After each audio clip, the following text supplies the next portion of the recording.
السلام علیکم ورحمۃ اللہ وبرکاتہ۔ محترم ناظرین کرام و سامعین کرام، جیسا کہ آپ کو معلوم ہے کہ رمضان المبارک کا مہینہ چل رہا ہے اور اس میں تراویح چل رہی ہے، اور اسی کے سلسلے میں بہت سارے لوگ یہ کہہ رہے ہیں کہ تراویح 8 رکعت ہے، اور بہت سارے لوگ یہ کہہ رہے ہیں کہ تراویح 20 رکعت ہے۔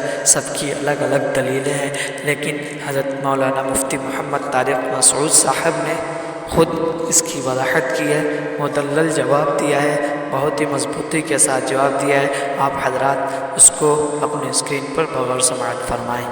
کام خاندانی کیا کرنا ہے؟ تراویح کی نماز کیا کام کرنا ہے بھائی؟ اور تراویح 20 رکعتیں ہیں، 8 رکعتیں بولو نہیں۔ حضرت عمر سے 2 روایتیں، ایک 8 والی اور ایک 20 والی، کہ حضرت عمر نے کتنی دیکھو نبی صلی اللہ علیہ وسلم نے تراویح کی کتنی رکعتیں پڑھی ہیں، کوئی بے غبار حدیث میں ہمیں اس کا تذکرہ نہیں ملتا، بس اتنا ہے کہ 3 دن پڑھی ہے، بس کتنی پڑھی ہے ہمیں نہیں پتا۔ یہ ہمیں حضرت عمر کے عمل سے پتا چلتا ہے، کیونکہ حضرت عمر بدعتی بولو نہیں ہو سکتے، کیونکہ انہوں نے جب جماعت سے 20 رکعتیں پڑھائی ہیں حضرت عمر نے، تو اس کا مطلب نبی نے ان 3 دن میں کتنی پڑھی تھی؟ اور ایک ضعیف روایت میں اس کا تذکرہ بھی ہے کہ نبی نے 20 رکعتیں پڑھی ہیں۔ تو ضعیف روایت کی تائید جب خلفائے راشدین کے عمل سے ہو گئی تو وہ ضعیف بھی عملاً کیا بن گئی؟ صحیح بن گئی ہے وہ۔ تو حضرت عمر سے 2 ہیں، 8 بھی اور 20 بھی۔ 8 والی پر امت نے کسی امت نے عمل ہی نہیں کیا، کیونکہ وہ بالاتفاق مضطرب ہونے کی وجہ سے ضعیف ہے، سند کی وجہ سے نہیں بلکہ مضطرب، کیونکہ جو راوی حضرت عمر سے 8 بیان کر رہا ہے وہی کتنی بھی بیان کر رہا ہے؟ 20 بیان کر رہا ہے۔ اور جب ہم صحابہ کے دور میں دیکھتے ہیں تو ہمیں سب جگہ 20 نظر آ رہی ہیں، 8 کہیں بھی نظر نہیں آ رہی۔ تو یہ کیسے ممکن ہے کہ حضرت عمر نے 8 شروع کی ہوں اور کوفہ، بصرہ، دمشق، شام، مصر سب جگہ 20 ہو رہی ہوں؟ اس سے پتہ چلتا ہے کہ حضرت عمر سے جو 20 والی روایت ہے وہ صحیح ہے، 8 والی صحیح نہیں ہے۔ اور اس کی سب سے بڑی دلیل یہ ہے کہ موطا امام مالک میں ہے 8 رکعتوں والی، جو امام مالک نے نقل کی ہے، لیکن امام مالک خود 8 کا فتویٰ نہیں، وہ خود 20 سے زیادہ کے قائل ہیں، وہ تو 20 کے بھی نہیں 36 کے قائل ہیں۔ تو یہ کیسے ممکن ہے کہ کتاب کا مؤلف 8 والی ذکر کر رہا ہو مگر خود اس روایت کو وہ اس پر عمل نہ کر رہا ہو؟ ان باتوں کا کسی اہل حدیث عالم کے پاس جواب نہیں ہے۔ ترمذی میں ایک روایت پیش کی جاتی ہے امام احمد بن حنبل سے، یہ روایت ہے کہ اس میں کوئی مخصوص عدد ثابت نہیں ہے، جتنی چاہے پڑھ لو، لیکن امام احمد کی جو اپنی اصل کتابیں ہیں فقہ کی، اس میں امام احمد کے شاگرد جو امام احمد سے ذکر کرتے ہیں وہ ذکر کرتے ہیں امام احمد بن حنبل کے نزدیک بھی 20 رکعتیں مختار ہیں۔ سمجھ نہیں آ رہی میرا خیال ہے بات؟ تبھی فقہ حنبلی میں تراویح کی رکعتیں کتنی ہیں؟ 20۔ اور امام ابو حنیفہ کے نزدیک بھی لوگ، پتہ ہے مجھ سے کیا کہتے ہیں؟ لوگ جو ہے نا کہتے ہیں کہ یار آپ ان حدیثوں کا انکار کر رہے ہو جس میں 8 آتا ہے۔ 8 والی جو بخاری کی حدیث ہے نا، اس کا تراویح سے کوئی تعلق نہیں ہے۔ بخاری میں آتا ہے نبی رمضان اور غیر رمضان میں 8 پڑھتے تھے، اس کا تراویح سے کوئی تعلق، وہ تو غیر رمضان میں بھی تھی۔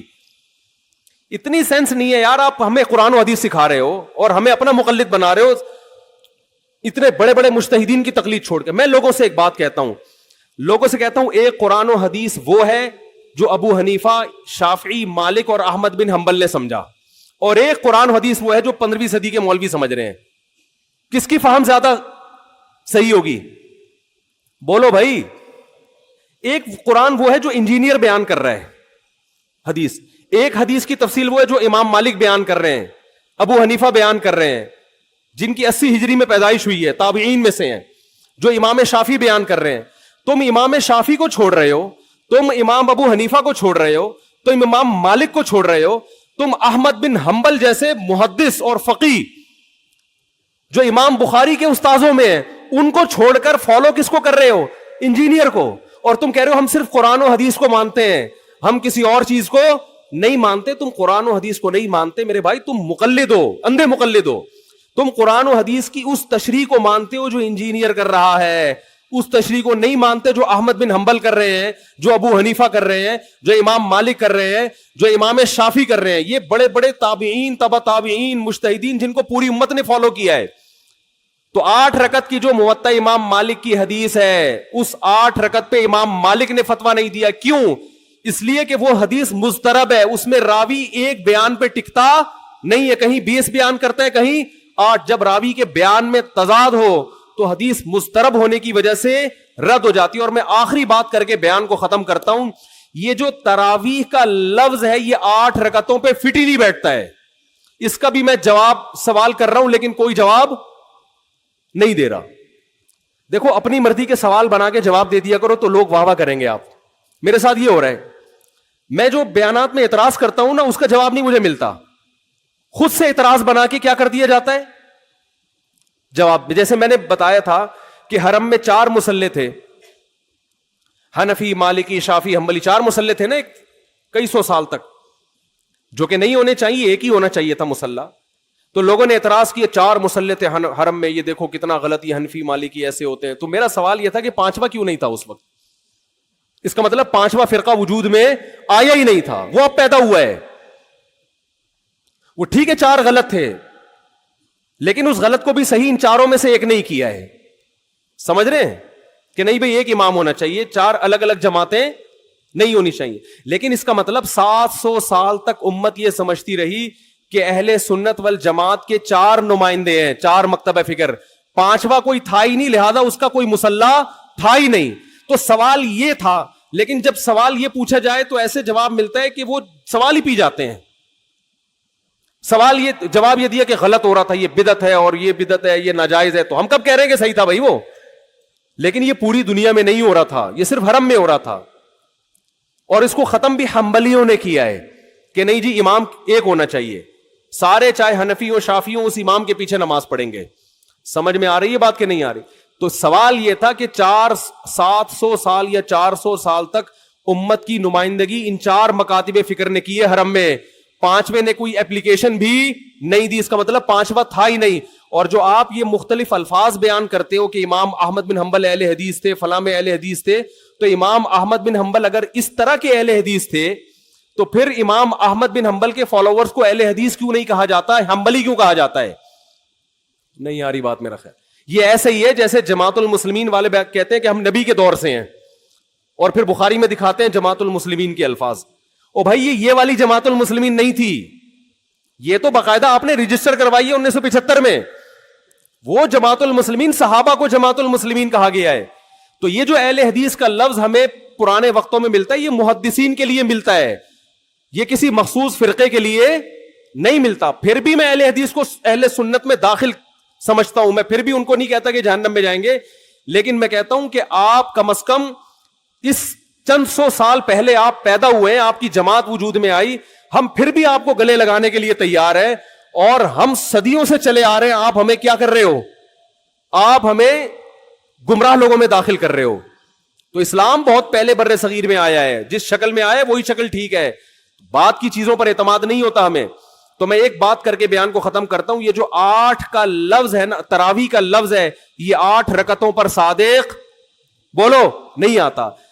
بہقی کی حدیث ہے اور بھی روایتیں اس بارے میں کہ اسلاف جب تراویح کی نماز پڑھا کرتے تھے, اسلاف سے مراد صحابہ تابعین, تو 4 رکعتوں کے بعد آرام کیا کرتے تھے. تو اس لیے 4 رکعت کو ترویحہ کہا گیا. کیا کہا گیا؟ ترویحہ. روح سے نکلا ہے, روح. استراحت کا لفظ سنا ہے آپ لوگوں نے, آرام. استراحت کسے کہتے ہیں؟ آرام. ترویح آرام دینا. راحت, راحت کا لفظ تو اور آسان ہے نا. ارے راحت کا لفظ نہیں سنا؟ راحت کسے کہتے ہیں؟ آپ کہہ رہے ہیں وہ اسے کہتے ہیں ہمارے محلے میں رہتی ہے. راحت کہتے ہیں آرام, ریسٹ. استراحت, راحت. روح یروح ترویحا, باب تفعیل میں جب جاتا ہے آرام دینا. تو ترویحتن, کیونکہ 4 رکعتوں کے بعد آرام کرتے تھے تو ان 4 رکعتوں کو کیا کہا گیا؟ ایک ترویحہ, یعنی ریسٹ ہے اس کے بعد. اب ترویحہ کا جو لفظ ہے نا, 4 رکعتوں کے بعد کیا ہو رہا ہے؟ ریسٹ. اٹ از کالڈ ترویحہ. سب کو پتا ہے 4 رکعتوں کو ترویحہ کہتے ہیں. 2 ترویحوں کو عربی میں کہیں گے ترویحتان. کیا کہیں گے؟ جیسے رجل کا معنی ایک آدمی, رجلان 2 آدمی. عربی میں 2 کے لیے الگ لفظ استعمال ہوتا ہے, 2 سے زیادہ کے لیے الگ. تو اگر یہ 8 رکعتیں ہوتی تو ان کو محدثین تراویح نہ کہتے بلکہ ترویحتان کہتے یا ترویحتین کہتے. کیا کہتے؟ 2 ترویحیں. اور ان کے بیچ میں ویسے بھی ریسٹ کی ضرورت پڑتی نہیں. ٹھیک ہے نا. 4 رکعت کے بعد امام بیٹھتا, بولتے چل بھائی آگے جلدی کر, جانا بھی ہے گھر میں ہم نے. تو ترویحتین کہتے, ان کو محدثین تراویح نہیں کہتے. اور تراویح کا لفظ ہے جمع. عربی میں جمع کم سے کم افراد کتنے ہوتے ہیں اس کے 3, تو کم سے کم 12 رکعتیں ہونی چاہیے. لیکن تراویح بھی جمع کثرت ہے, جمع قلت کثرت. جمع اقصا کہتے ہیں جو بہت زیادہ جمع ہو. تو پتہ ہے 4 رکعتیں کافی زیادہ ہیں تو ان کو تراویح کہا جائے گا. 4 رکعتیں تھوڑی سی بھی ہو تو ان کو تراویح.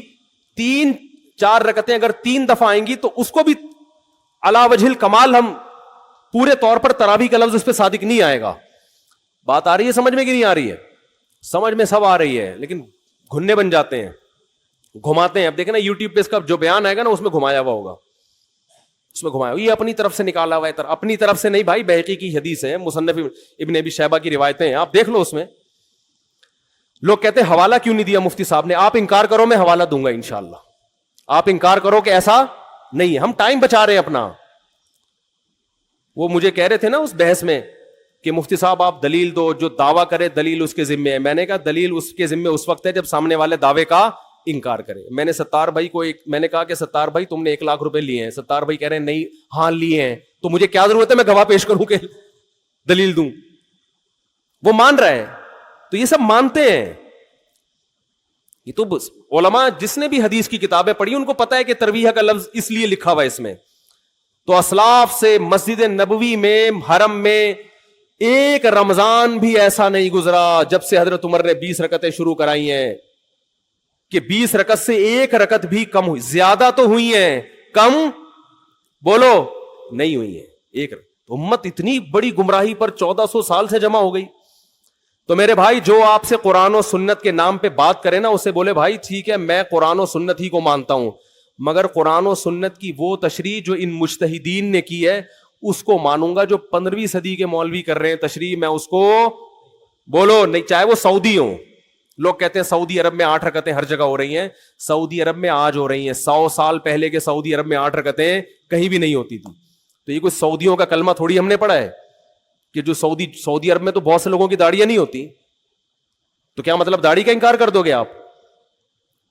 تو ہم نے فالو کرنا ہے امام مالک کو, امام احمد بن حنبل کو, امام شافعی کو. یہ بڑے بڑے محدثین تھے, مجتہدین تھے. خلفائے راشدین کو, خلفائے راشدین کے دور میں کوئی ایک روایت دکھا دو 8 رکعتوں والی, کوئی ایک روایت. ہاں جو حضرت عمر سے موطا میں منقول ہے اس کا جواب میں نے دے دیا. اس کے علاوہ کہیں دکھا دو کہ بصرہ میں, کوفہ میں, دمشق میں, صحابہ تابعین کے دور میں رمضان میں 8 رکعتوں سے جماعت سے نماز کسی نے پڑھی ہو. تو نہیں ہے کچھ بھی اس میں. تو اس لیے جو طریقہ صدیوں سے تواتر کے ساتھ چلا آ رہا ہے وہ کتنی رکعتوں کا ہے؟ 20 رکعتوں کا. تو اسی کو فالو کرنا چاہیے. تو دوسرا کام آپ نے خاندانی کیا کرنا ہے؟ تراویح پابندی سے پڑھنی. سمجھ میں آ رہی ہے بات؟ تو یہ 2 کام فی الحال کریں, کچھ پیکج اگلے جمعے میں انشاءاللہ بیان کریں گے. تو اسی سے انشاءاللہ اللہ کی محبت کی چنگاری آپ کے دل میں